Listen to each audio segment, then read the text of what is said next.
to see this riot inside of my veins. Hey love, I'm overcome by desire. How must I wait?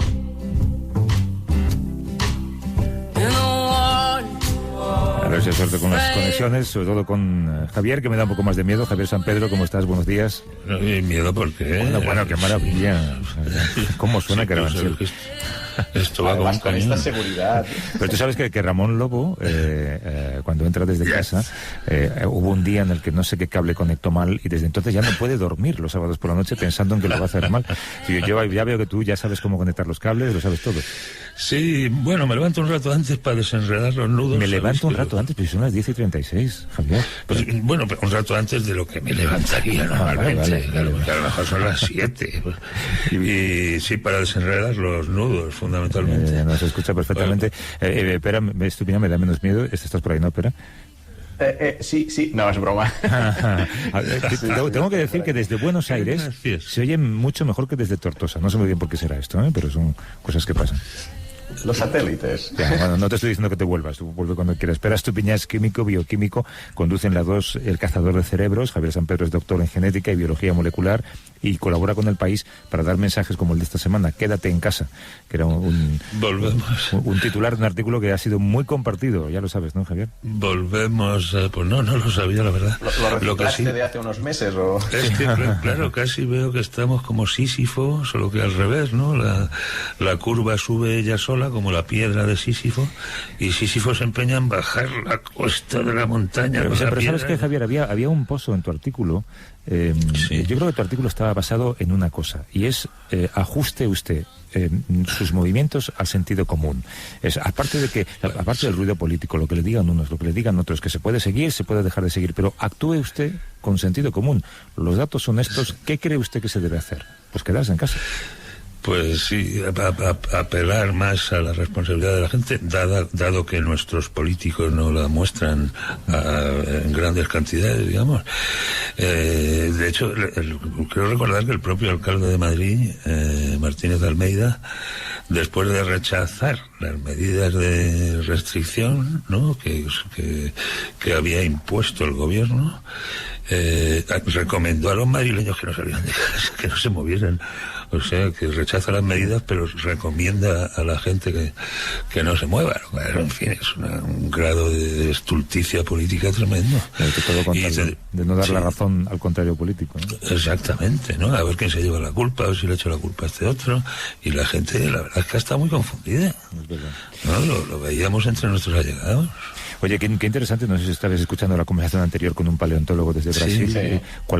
Como cualquier cosa bien divulgada se puede convertir en algo tan atractivo. Esto tiene mucho que ver con tu trabajo en la 2, Pera, ¿no? Saber explicar las cosas, explicarlas con cierta pasión, ¿no? Sí, bueno, relacionado, o sea, el tema de los dinosaurios es conocido por muchas personas, pero justo este jueves estuvimos en Zaragoza grabando para El Cazador de Cerebros sobre el suelo. El suelo también es el típico tema que, bueno, está allá y no parece que le demos importancia, pero cuando empiezas a analizarlo da un juego tremendo. Solo una anécdota. O sea, por el suelo entendemos lo que pisamos, pero el suelo es como una capa de 1 metro. Por ejemplo, en Marte no hay suelo. No hay como esa estructura que mezcla minerales y vida y bueno, un cierto ecosistema que genera la vida, no sé, es apasionante. Bueno, premios Nobel esta semana. El Nobel de Química podía haber pasado por Alicante, yo creo, ¿no, Javier Lupera? Sí. Bueno, estaba... yo creo que o sea, bueno, para los oyentes... O sea, el Nobel de Química se lo han dado a las herramientas de edición genética que se llaman CRISPR, y quien puso este nombre de CRISPR es un microbiólogo de Alicante que en los años 90 descubrió, él estudiaba unas bacterias en unos lagos de allí de Alicante, el genoma, y vio que había como unos trocitos de ADN que se repetían constantemente, y eso era muy extraño. Y él, bueno, lo publicó sin en ese momento darle importancia ni pensar que podía ser importante, simplemente decir, es muy extraño que en el genoma de estas bacterias haya estos trocitos de ADN iguales y repetidos. Tiempo después, alguien interpretó que eran fragmentos de virus, y alguien después, que son las personas que han ganado el Nobel, dijeron, oye, si las bacterias son capaces de coger ADN de virus, cortarlo en trocitos y meterlo en su genoma, es que tienen algo para hacerlo. Entonces, este algo lo podemos utilizar nosotros para hacer lo mismo, coger trocitos de ADN de un sitio y meterlos donde nos convenga. Entonces, desarrollaron una tecnología alrededor de esto que ha sido lo que ha transformado gran parte de la genética en los últimos años. Eso fue en 2012 y realmente es uno de los premios Nobel que más rápido se han dado, porque se ha visto que claramente es algo de gran repercusión. Entonces, como los premios Nobel no solo premian, digamos, a la aplicación, sino a esos descubrimientos iniciales, a esa ciencia muy básica, pues se pensaba que por el hecho de haber dado esta primera pista, por haber puesto este nombre de CRISPR a Francis Mojica, que es este microbiólogo de Alicante, pues se le podría haber incluido. También es verdad que el Nobel se puede dar máximo a 3 personas, y las personas que desarrollaron la técnica de edición genética eran Jennifer Doudna y Emmanuel Charpentier, 2 personas. Entonces quedaba como un tercer hueco, que había mucha competencia, porque en el MIT había otro que participó en los estudios que se llama Feng Zhang, había George Charles en Harvard, pero estaba esa esperanza de que Francis Mojica podría haber entrado. Y la historia de los Nobeles dice que estas cosas han ocurrido. O sea, que a quienes les dieron el premio Nobel de Física por descubrimientos alrededor del Big Bang fueron a unos ingenieros que descubrieron el fondo de microondas sin saber nada de qué era eso. O sea, que podría haber sido, pero lástima. Y lo que podría haber significado eso para como empuje a la ciencia en España, también. Ahora de repente que cayera aquí un premio de esa, sí, claro, de esa envergadura. Oye, cambiamos un momento de tema, porque hay cada vez más indicios de que el coronavirus se transmite por el aire mucho más de lo que creíamos, y tú explicabas también en El País, Javier, muy bien, la diferencia entre gotícula y aerosol. Para quienes, bueno, yo asumo que tus artículos los lee toda España, pero por si acaso alguien no lo ha leído, si quieres explicar la diferencia, hazlo, porque así sí, es simplemente una diferencia de tamaño, ¿no? Las gotículas tienen un tamaño mayor a 100 micras. 100 micras suena un poco raro, pero es muy fácil de imaginar. Coge 1 milímetro de una regla o de 1 metro de costura y divídelo por 10.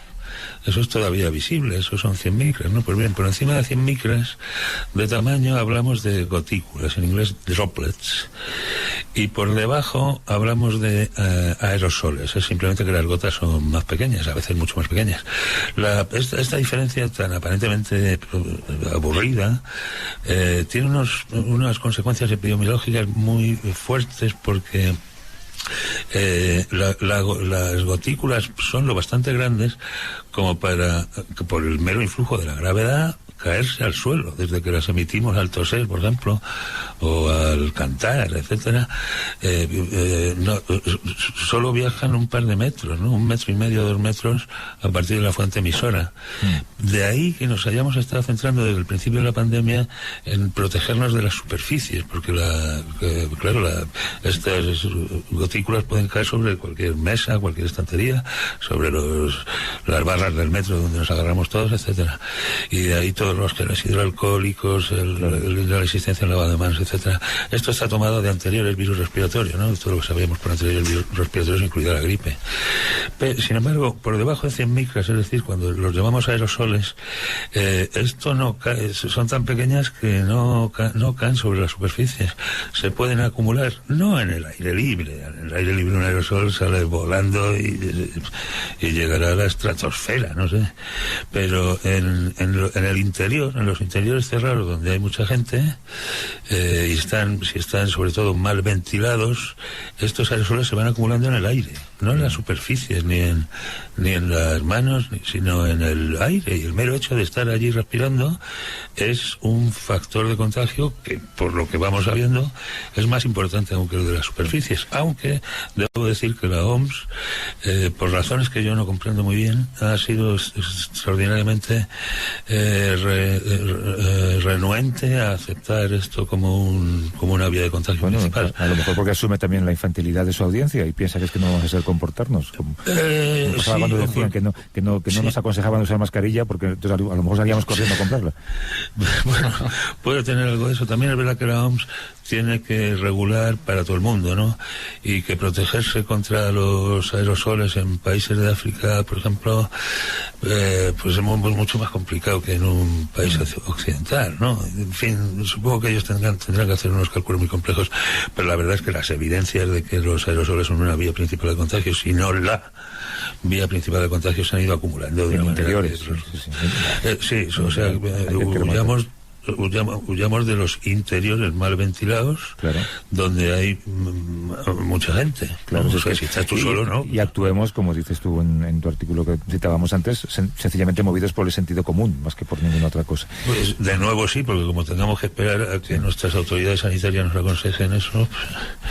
por cierto, hay lo voy a decir, no sé si habrá tiempo, igual me quedan un par de minutos al final, hay un número de teléfono, por si quieren plantear alguna duda o alguna pregunta a Javier y a Pera, es el 638-855-349, es un número de WhatsApp, 638-855-349, y al final de este espacio intentamos guardar un hueco para escuchar.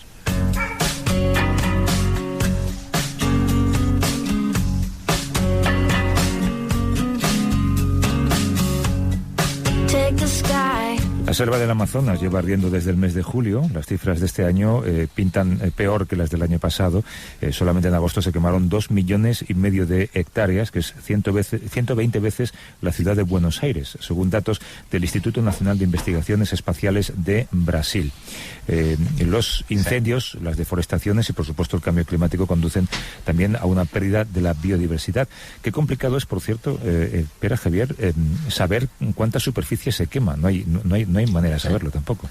Bueno, porque o sea, quizás sí que hay una manera objetiva de saberlo, pero como hay tanta subjetividad alrededor de cómo se interpretan los datos y pensamos una cosa, la mayoría, no, o sea, todos, o el 99% de estos incendios son provocados, o sea, pues son provocados por la deforestación que quitan la madera, quitan los árboles y después queman para poder plantar soja o que comen vacas, que es la industria cárnica de Brasil.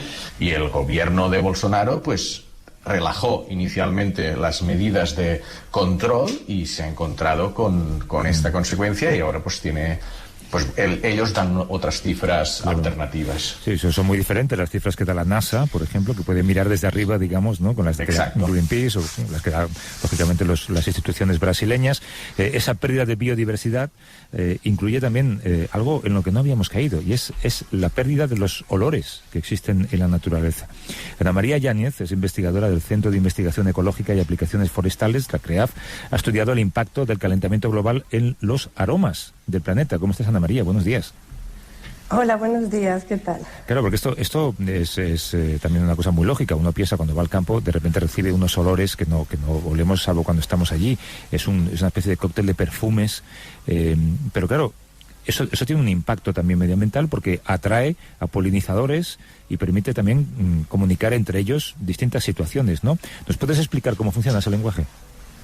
Sí, exacto. Bueno, la vegetación utiliza compuestos, estos aromas, los llamados compuestos volátiles orgánicos, para un montón de funciones. Por ejemplo, ya sea defensa, como protección contra patógenos, como compuestos tóxicos que hagan que ciertos bichos no preden en esa planta, o para curar heridas hechas por predadores.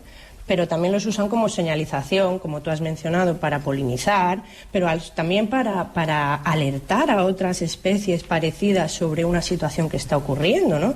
Y también como protección celular. Cuando hace mucho calor, las plantas lo sienten y emiten ciertos compuestos que es para intentar que la planta no sufra tanto, ¿no? Pero no solo eso, es que estos compuestos que emiten la vegetación y, bueno, toda la biosfera, nosotros también emitimos compuestos volátiles orgánicos, también tienen procesos muy importantes en la atmósfera, en la química atmosférica, afectando la producción de ozono y también la vida del metano, pero también como, con la formación de aerosoles y lluvia. Y la formación de estas partículas, gotículas también que se han mencionado antes. Tú has estudiado de qué manera el cambio climático de alguna forma mata ese lenguaje en el Amazonas. Esos olores, ¿cómo están cambiando y sobre todo qué culpa tenemos nosotros? Sí, a ver, lo que nosotros vemos es que el cambio climático, los diferentes procesos de estrés que las plantas sufren hacen que los olores que emiten vayan cambiando. En cierta forma, digamos que son como indicadores del estatus de las plantas, ¿no? Y en este estudio lo que hemos visto es...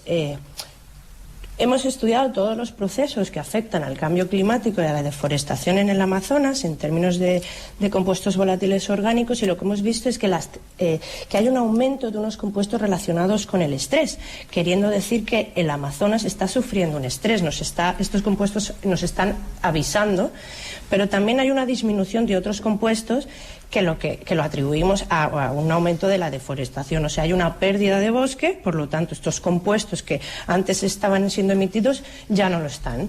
Y claro, están cambiando los cócteles de los aromas que existen en el Amazonas. Pera, adelante. Sí, le voy a preguntar, igual Ana María, igual no es exactamente tu campo, pero... Estamos hablando de cambio climático, estamos hablando de deforestación, de incendios. ¿Cuál es la principal amenaza del Amazonas? Porque siempre estamos hablando del cambio climático, pero después ves esto, una deforestación masiva, o sea, mano directa del hombre, ves los incendios provocados. Si dieras proporciones de amenazas, ¿qué sería? Yo creo que es una combinación brutal de las dos cosas, porque, por un lado tenemos un cambio climático que está haciendo que el Amazonas se vaya secando poco a poco, y estas condiciones de más secas están promoviendo incendios también, haciendo todo más fácil, pero la deforestación también es tan brutal que está haciendo alterando procesos que son clave para la vida del Amazonas. Es decir, si continúan deforestando como hasta ahora, va a haber un momento de punto de no retorno en el cual el bosque ya no se pueda recuperar de nuevo. Entonces, lo que está pasando en el Amazonas es... por ejemplo, como en otros lugares, como en las zonas árticas, el problema es solo el cambio climático, aquí se unen el cambio climático y el uso del suelo para este cóctel que está ocurriendo, que está destrozando toda la biodiversidad del Amazonas. Oye, Ana María, claro, vosotros estáis mirando a algunos marcadores que son especialmente interesantes, que son de temperatura o de cambio climático o de deforestación, etcétera, pero por lo que decías en tu introducción, estos compuestos volátiles o estos olores, digamos, tienen una utilidad tan sistémica que deberá ser difícil de calcular qué puede ocurrir con los insectos polinizadores, por ejemplo, o con el resto de la selva al alterarse sus frecuencias o al desaparecer algunos y aparecer otros, ¿no? Sí, es extremadamente grave y uno de los grandes desafíos es que todavía no sabemos lo suficiente sobre estos compuestos, porque tenemos más de 30.000 tipos de estos compuestos emitidos y solo conseguimos medir algunos, pero cada vez sabemos más. Entonces, cada especie emite su propio cóctel, ¿no? Para por ejemplo, ciertas especies quieren llamar a determinados polinizadores, entonces crear una serie es un cóctel de diferentes proporciones y de diferentes compuestos que atrae precisamente a ese polinizador. Si por ejemplo tenemos una situación de mayor ozono troposférico, que es lo que está ocurriendo a día de hoy en realidad, ese ozono hace que estos compuestos reaccionen con él, porque estos compuestos son muy reactivos. ¿Qué pasa? Que ese compuesto o este cóctel de compuestos no consigue llegar tan lejos y llegar al polinizador. Por lo tanto, no solo estamos perdiendo biodiversidad por una deforestación, sino que estos cambios están haciendo que la polinización y otros muchos procesos no funcionen bien, aumentando también así la pérdida de biodiversidad. Oye, los humanos no tenemos un sentido del olfato tan agudo como otros animales, pero sí que apreciamos olores en un bosque de eucalipto, por ejemplo, o el olor de la lluvia, ¿no? Percibir estos aromas tiene alguna utilidad para nuestra especie. Sí, bueno, o sea, tenemos que pensar que los perfumes de toda la vida están hechos a partir de aceites esenciales que son la base de estos, son estos compuestos en realidad, ¿no? Y hay un nuevo, bueno, no es una nueva área porque se lleva estudiando bastante tiempo, se llaman, digamos, los efectos de la salud de los bosques, ¿no? O sea, los efectos que los bosques tienen en la salud humana, ¿no? Y básicamente cuando nosotros olemos estos compuestos, cuando estos compuestos llegan a nuestro sistema, tenemos una disminución del estrés y también hay una función inmunológica, o sea que los bosques, dar un paseo en el bosque nos hace sentir bien, ¿no? O sea que sí que hay utilidad de estos compuestos para nosotros, pero luego si vamos a otra perspectiva, porque estos aromas evidentemente los tenemos emitidos por toda la biosfera, digamos, los árboles, las plantas, las bacterias, los humanos, pero también tienen un papel muy importante en lo que es la contaminación y la calidad del aire interior, porque los volátiles también son polución, ¿no? Claro. Y, por ejemplo, hay olores de moho. El olor del moho es un indicador de cuánto de contaminado está un edificio o un cuarto en términos de hongos, ¿sabes? Entonces, porque es un indicador de la humedad, ¿no? Un indicador de la humedad, digamos, ¿no? Claro, y entonces conseguimos también tener una utilidad con estos compuestos si lo miramos en ese aspecto. Claro. Ana María Yáñez, que es investigadora del Centro de Investigación Ecológica y Aplicaciones Forestales, REAF, y ha estudiado el impacto del cambio climático en los aromas del planeta. Ana María, muchas gracias. Un abrazo. Venga, muchas gracias a vosotros. Hasta luego. Y a Javier San Pedro y Pera Estupiñá. Oye, Pera, a mí me parece muy mal que te esté ganando Javier en calidad de sonido, ¿eh? ¿Qué tienes que hacer ahora? ¿Ah, sí? Yo me he oído igual de bien. Bueno, bájate el podcast dentro de un rato y luego hablamos. Carabanchel 1. ¡Qué fuerte! Carabanchel 1. 2-0. Hasta luego. Chao.